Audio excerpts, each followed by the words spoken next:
Bismillahirrahmanirrahim. Alif Lam Mim Ra. Tilka ayatul kitab walladzi unzila ilayka min rabbikal haqq walakinna aktsaran nasi la yu'minun. Allahu alladzi rafa'a as-samawati bighayri 'amalin tarawnaha thumma istawa 'ala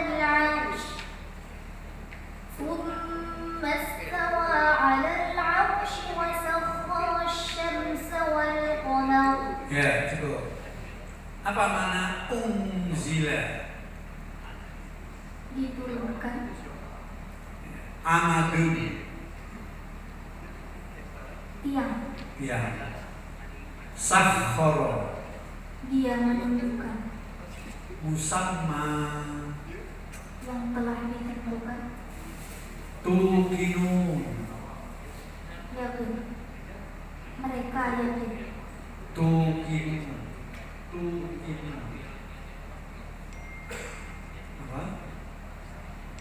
Kalau yuqinun mereka.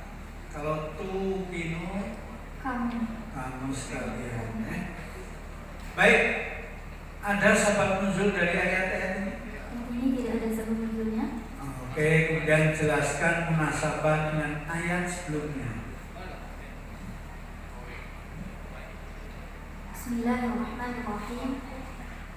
Adapun munasabah ayat ini dengan ayat sebelumnya, bahwa pada ayat sebelumnya Allah Subhanahu wa taala menegaskan bahwa Al-Qur'an yang diturunkan kepada Nabi Muhammad sallallahu alaihi wasallam bukanlah cerita yang dibuat-buat. Maka pada ayat ini Allah Subhanahu wa taala kembali menegaskan bahwasannya ayat-ayat Al-Qur'an mengandung kebenaran. Diturunkan dari Allah dan mengandung kebenaran. Iya. Tafsirkan. Bismillahirrahmanirrahim. Alif Lam Mim Ra. Pada awal surah ini Allah Subhanahu wa taala mengawali dengan huruf-huruf muqatta'ah, di mana menurut pendapat para ulama bahwasannya yang mengetahui maknanya hanyalah Allah Subhanahu wa taala, ma ya'lamu ta'wilahu illallah.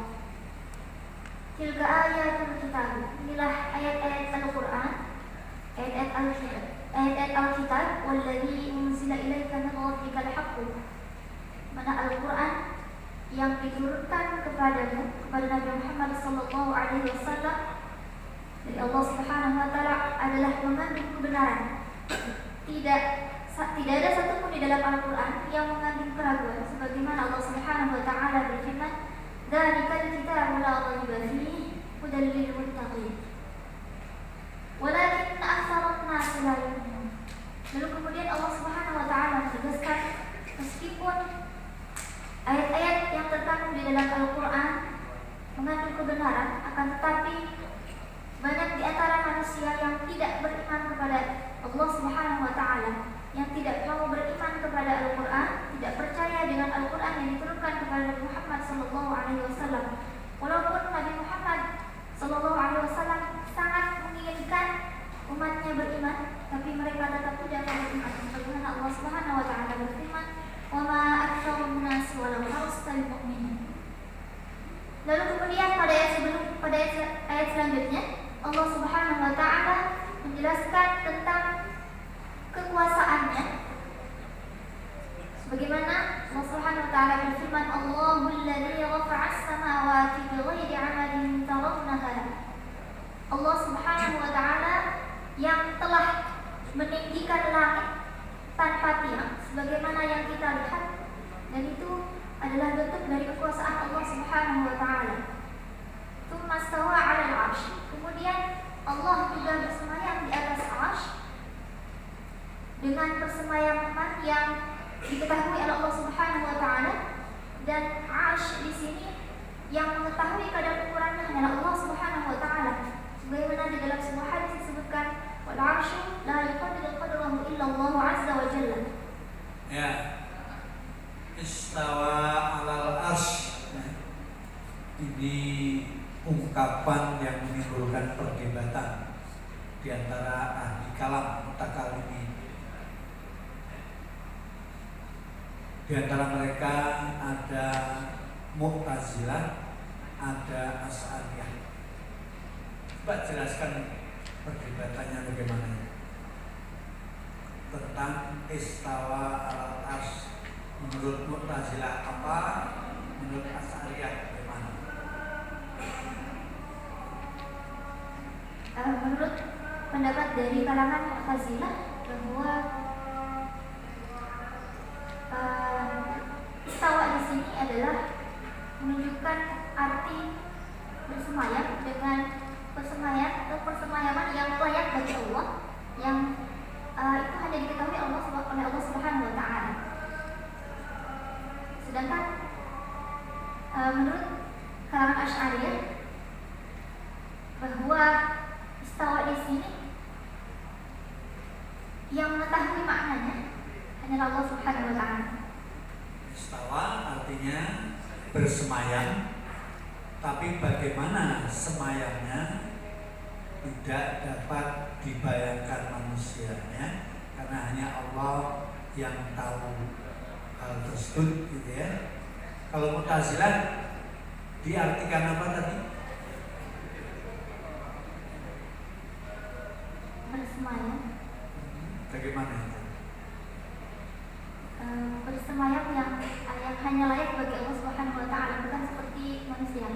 Kalau Mu'tazilah kemudian ditakwil, ditakwilkan, dicarikan arti yang lain, karena dianggap itu tidak mungkin Allah seperti makhluknya, sehingga ditakwilkan itu. Baik, pelajaran apa yang diambil dari ayat-ayat ini? Adapun pelajaran yang dapat diambil dari ayat ini, yang pertama, Al-Quran yang diturunkan kepada Nabi Muhammad SAW adalah mengandung kebenaran. Kemudian Allah Subhanahu wa taala pada ayat ini menjelaskan tentang beberapa kekuasaan yang ada di langit. Yang pertama, Allah lah yang berkuasa meninggikan langit tanpa tiang. Kemudian dengan kuasa Allah bersemayam di atas arsy. Kemudian Allah Subhanahu wa taala yang menentukan matahari dan bulan untuk kebutuhan manusia.